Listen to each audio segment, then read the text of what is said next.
যেই নেতা রাস্তা দখল করে মানুষের দুর্ভোগ সৃষ্টি করে এখন তার ওয়াজ শোনাবে আপনাকে, এই নেতা নির্বাচিত হয়ে আপনার কি লাভ করবে? এখন রাস্তা দখল করছে, পরে সে বাড়ি দখল করবে। ইতিবাচক পরিবর্তন দরকার। প্রচারণার নামে রাস্তা বন্ধ না করে রাস্তা পরিষ্কার করা শুরু করে দেন, তাহলে জনগণ দেখবে যে অমুক নেতা তার অনুসারীদেরকে নিয়ে রাস্তা পরিষ্কার করতেছে। ভোটের প্রয়োজনে ইমান বিকিয়ে দিবেন না। ভোট কেনা বেচা, যারা কিনছেন তারা হারাম দিচ্ছেন, হারামে জড়িত হচ্ছেন।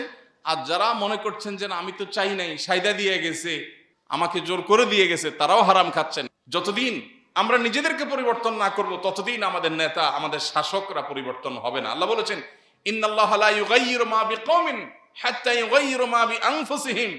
কোন জাতি যদি নিজেরা পরিবর্তিত না হয় তাহলে তাদেরকে আল্লাহ তাআলা পরিবর্তন করবেন না, তাদের জাতীয় পর্যায়ে পরিবর্তন হবে না। নির্বাচন পাগল বা নির্বাচন প্রেমী কিংবা নির্বাচনের প্রতি প্রচন্ড রকমের আগ্রহ উদ্দীপনা কাজ করা জাতি আমরা।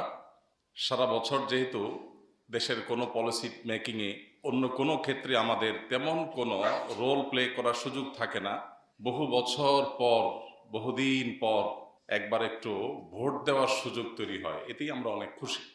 এই উৎসাহ উদ্দীপনায় একজন মুসলিম হিসাবে আল্লাহর আদেশ নিষেধ, কোরআন এবং হাদিসের নির্দেশনাগুলো মানা আমাদের জন্য আবশ্যক।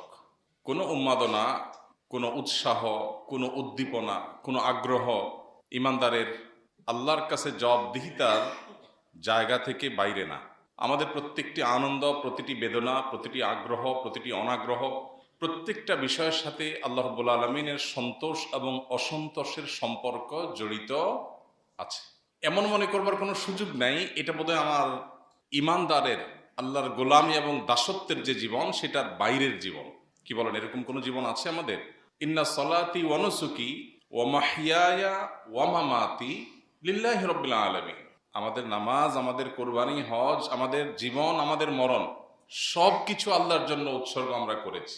ইসলাম গ্রহণ করার মানে আল্লাহ রব্বুল আলামিনকে রব্বুল আলামিন হিসাবে, এলাহুল আলামিন হিসাবে, তাকে মাবুদ এবং উপাস্য হিসাবে, একমাত্র আমার আদেশ এবং নিষেধের মালিক হিসেবে স্বীকৃতি দিয়ে আমি তার দাসত্ব গ্রহণ করলাম, মানে ইসলাম গ্রহণ করলাম।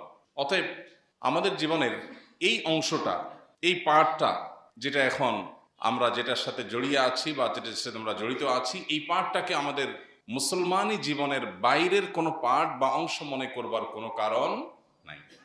দুর্ভাগ্যজনক হলেও সত্য যে নির্বাচনকে ঘিরে আমরা প্রার্থীরা বলুন, রাজনৈতিক দলগুলো বলুন, আমরা যারা সাধারণ ভোটার আছি তারা বলুন, কিংবা প্রার্থীদের যে সমস্ত